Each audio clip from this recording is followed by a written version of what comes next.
कल हम लोगों ने अभी गोस्वामी तुलसीदास रचित भरत महिमा का कुछ अंश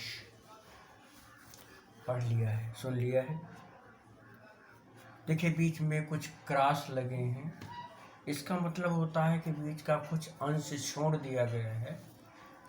तो अब यहाँ से प्रसंग यह है कि जैसे ही कोल की रातों से ये सूचना मिली कि भरत आ रहे हैं, तो लक्ष्मण ने अनायास या अनुमान लगाया कि भरत के आने का कारण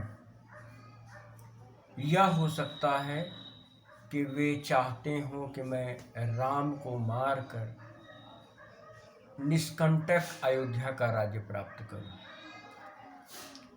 लक्ष्मण के इस मंतव्य को, इस बात को, इस विचार को जान करके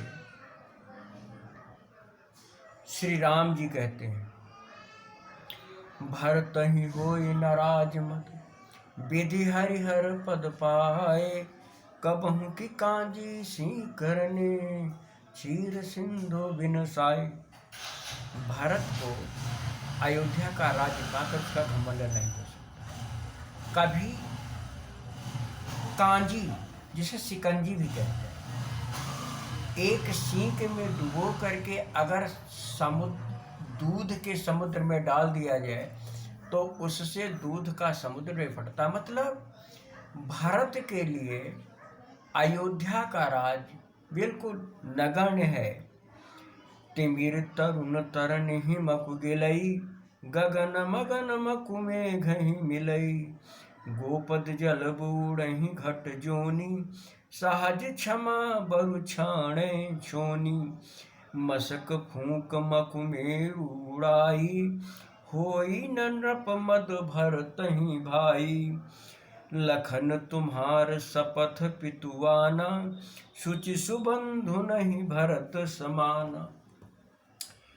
चाहे दोपहर के सूरज को, तरुण सूर्य को अंधकार निगल जाए, तरन माने सूरज और तिमिर माने अंधेरा, अथवा आकाश बादलों में घुल जाए, अथवा अगस्त्य ऋषि जिन्होंने समुद्र को पी लिया था, वे गाय के खुर में स्थित जल में डूब जाएं। जो क्षमा के लिए प्रसिद्ध है, ऐसा व्यक्ति क्षमा करना छोड़ दे। मच्छर की फूंक से सुमेरु पर्वत, हिमालय पर्वत उड़ जाए, यदि ऐसा हो तो भी संभव है। लेकिन भरत को राज्य का घमंड हो, ऐसा नहीं हो सकता है। हे लक्ष्मण, मैं तुम्हारी कसम खाकर कहता हूँ, मुझे पिताजी की आन यानी मर्यादा है कि भरत के समान पवित्र बंधु, पवित्र भाई दूसरा हो ही नहीं सकता। सगुन खीरु अवगुण जल ताता, मिले रचय पर पंच विधाता, भरत हंस रवि वंश तड़ागा, जन्म कीन गुण दोष विभागा, गह गुण पय तजी अवगुण बारी, निज जस जगत कीन उजियारी, कहत भरत गुणशील सुभाऊ, प्रेम पयोधि मगन रघुराऊ। सगुण ईश्वर दूध के समान है, यहाँ क्षीर शब्द का तद्भव है, और निर्गुण ईश्वर जल के समान। जिस प्रकार दूध और पानी आपस में मिले होते हैं, उसी प्रकार सगुण और निर्गुण ईश्वर एक दूसरे से अभिन्न है। लेखक कहता है कि नहीं, सगुण और अगुण से मिल करके यह संपूर्ण सृष्टि व्याप्त है, बनी हुई है। और ऐसे में जो भरत है वो हंस के समान है। रवि वंश में उत्पन्न वाले, सूर्य वंश में उत्पन्न होने वाले भरत सूर्यवंश में उत्पन्न होने, सूर्यवंश के तड़ाग में रहने वाले भरत हंस के समान है, जिन्होंने यहाँ पर जन्म लेकर गुण और दोषों को विभक्त किया, अलग अलग किया है। उन्होंने गुणों को तो ग्रहण किया है और अवगुण रूपी जल को त्याग दिया है, और इस प्रकार उन्होंने अपने यश से संपूर्ण संसार को उजाला किया है। भरत के शील और स्वभाव का वर्णन करते हुए प्रेम के समुद्र में भगवान राम डूब गए। यहाँ पर भरत हंस रविवंश तड़ागा में रूपक अलंकार है और प्रेम पयोध में भी रूपक अलंकार है। तिमिर तरुण तरनी में वृत्यानुप्रास है। सुनि रघुबर बानी विविध, देखी भरत पर हेतु, सकल सराहत राम सो, प्रभु सो को कृपा निकेत। राम की इस वाणी को सुन करके और उनके भरत पर प्रेम को देखकर सभी राम की सराहना करते हैं कि भगवान राम कितने कृपालु हैं। जौन होत जग जनम भरत को, सकल धर्म धुरि धरन धरत को, कविकुल अगम भरत गुण गाथा, को जानई तुम बिन रघुनाथा। लखन राम सिय सुनि सुरबानी, अति सुख लहेउ न जाई बखानी। यहाँ भरत सब सहित सुहाए, मंदाकिनी पुनीत नहाए। यदि भरत का जन्म ना होता तो इस संसार में धर्म के आधार को, धर्म की धुरी को कौन धारण करता। भरत का यश, भरत की कहानी कवियों के कुल के लिए अगम है, अर्थात कवियों का संपूर्ण समूह भी उसका वर्णन नहीं कर सकता है। उसको भगवान राम के अतिरिक्त और कौन जान सकता है। लखन, राम और सीता देवताओं की इस वाणी को सुनकर अत्यंत प्रसन्न हुए और इधर भरत ने मंदाकिनी नामक नदी में स्नान किया। सरित समीप राखी सब लोगा, मांगे मात गुरु सचिव नियोगा। चले भरत जहाँ सिय रघुराई, साथ निषाद नाथ लघु भाई। समुझि मातु कर तब सकुचाही, करत कुतरक कोटि मन माही। राम लखन सिय सुनि मम नाऊ, उठि जनियनत जाई तजि ठाऊं। और नदी के किनारे ही सब लोगों को रोककर माता, गुरुओं और मंत्रियों का आदेश पाकर वे जहाँ राम थे, सीता थी, वहाँ के लिए चल पड़े।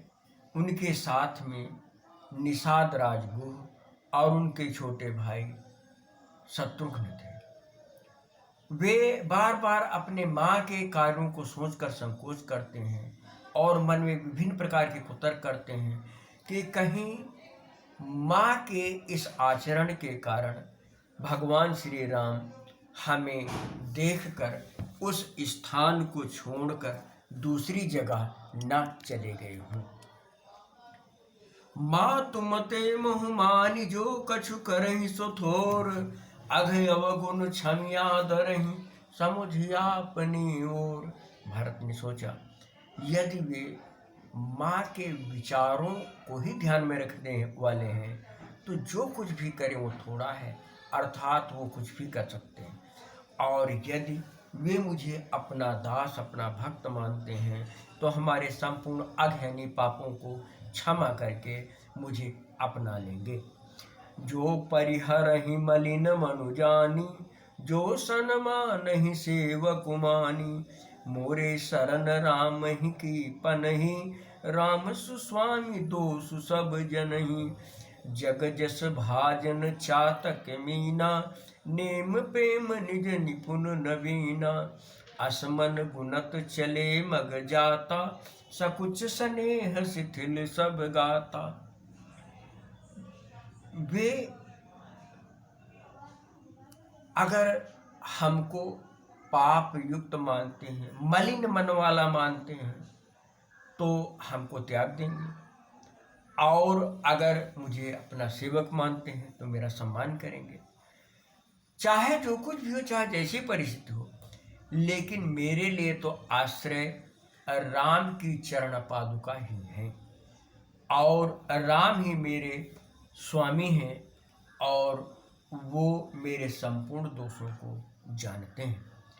इस संसार में मछली और चातक ये दोनों यश के भागी हैं, क्योंकि उन्होंने भली प्रकार से प्रेम का निर्वहन किया है। माना जाता है कि मछली जल से प्रेम करती है, इसलिए जैसे जल से निकाल दी जाती है तो मर जाती है।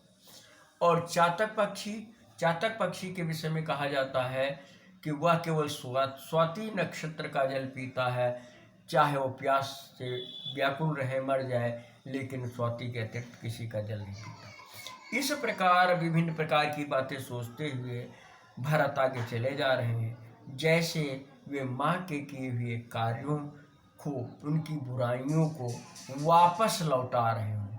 खोरी माने बुराइयाँ। जब समुझत रघुनाथ सुभाऊ, तब पथ पर तऊ ताइल पाऊं। भरत दशा ही अवसर कैसी, जल प्रवाह जल अलिगति जैसी। देखि भरत कर सोच स्नेहु, भानिषाद तेहि समय विदेहु। जब भी वे राम के स्वभाव को समझते हैं, तब उनके पैर बड़ी उत्कंठा से उतावले होकर वो राम की ओर चलने लगते हैं। भरत की दशा उस समय कैसी थी, जैसे पानी में रहने वाला एक कीट होता है, इसको जल भंवरा कहते हैं, अली माने भंवरा, उसकी गति होती है, नहीं कभी इधर जाता कभी इधर जाता है। ऐसे ही भरत की स्थिति है। उस समय भारत के सोच और स्नेह को देखकर निषाद अपने शरीर की भावनाओं को भूल गया। मिल सप्रेम रिपुसूद नहीं, केवट भेंट्यु राम। भूरि भाई भेंटे भरत, लक्ष्मण करत प्रणाम। रिपुसूदन यानी शत्रुघ्न से मिलकर राम ने केवट को गले लगाया, और भली प्रकार से राम ने भरत से भेंट की, और तब लक्ष्मण ने भरत को प्रणाम किया। भेंट्यो लखन ललकी लघु भाई, बहुरे निषाद लीन उरलाई। पुनि मुनि गण दू भाईन बंदे, अभिमत आशीष पाई आनंदे। चानुज भरत उमगी अनुरागा, धरि सिर सिय पद पदुम परागा। पुनि पुनि करत प्रणाम उठाए, सिर कर कमल परसि बैठाए। तब लक्ष्मण ने अपने छोटे भाई शत्रुघ्न को बड़े ही ललक के साथ, बड़े ही प्रेम के साथ गले लगा लिया, और फिर उन्होंने निषाद राज गुह को गले लगाया। फिर उन्होंने मुनियों का जो समूह था, उनको दोनों भाइयों ने उनकी वंदना की, और उचित आशीर्वाद पाकर आनंदित हुए।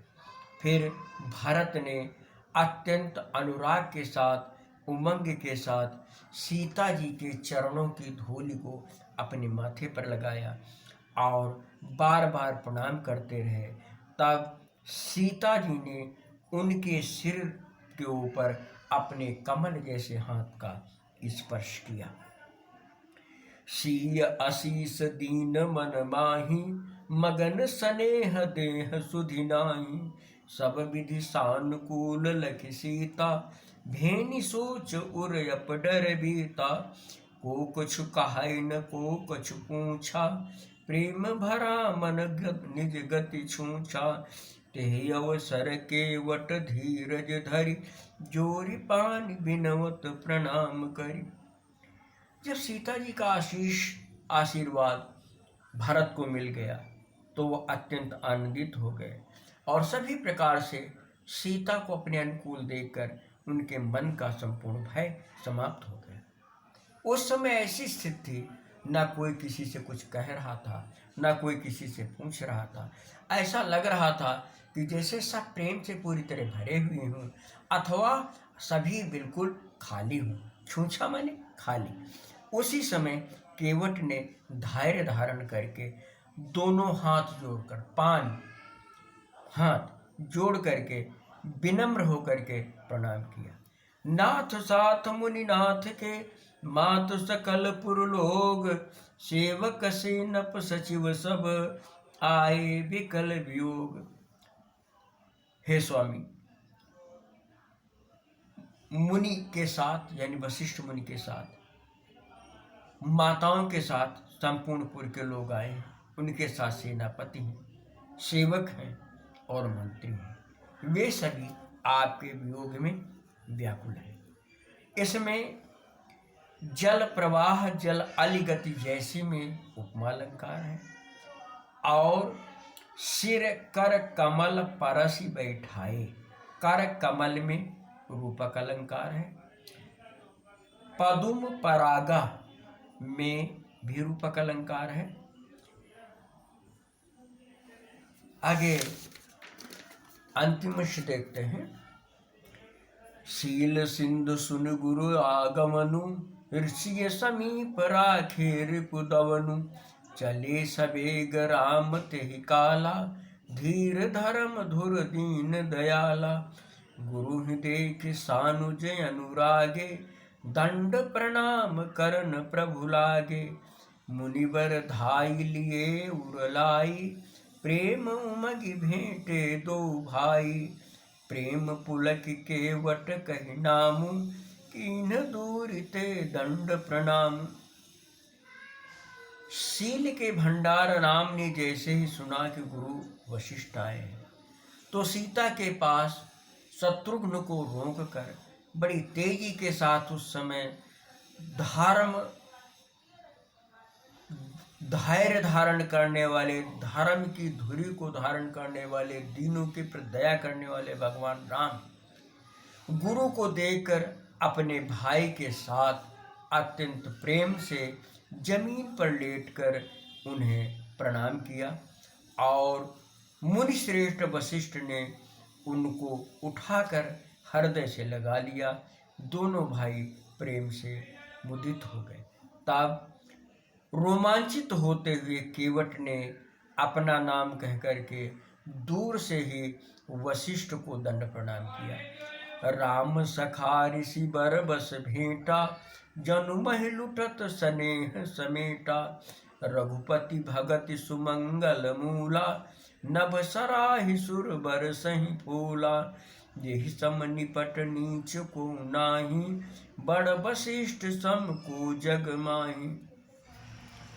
राम के मित्र को ऋषि ने बरबस ही इस प्रकार समेट लिया जैसे किसी का संपूर्ण धन लुटा जा रहा हो तो उसे बचाने के लिए प्रयासरत होता है। ये सब राम की सभी मंगलों की मूल भक्ति का प्रभाव है और उनकी इस बात को देख करके आकाश से देवताओं ने पुष्पों की वर्षा की। देखो, एक तरफ केवट के समान कोई नीच नहीं है और दूसरी तरफ वशिष्ठ के समान कोई सम्मानित नहीं है। जहि लखि लखनहु ते अधिक, मिले मुदित मुनिराव, सो सीतापति भजन को प्रगट प्रताप प्रभाव। जिसे देख करके मुनि ने लखन से भी अधिक प्रेम से, लक्ष्मण से भी अधिक प्रेम से वशिष्ठ मिलते हैं, वो राम की भक्ति का प्रभाव है और कुछ नहीं। जनु महि लुटत स्नेह समेटा में उत्प्रेक्षा अलंकार है। अब इसके बाद हम लोग कवितावली के छंदों को पढ़ेंगे।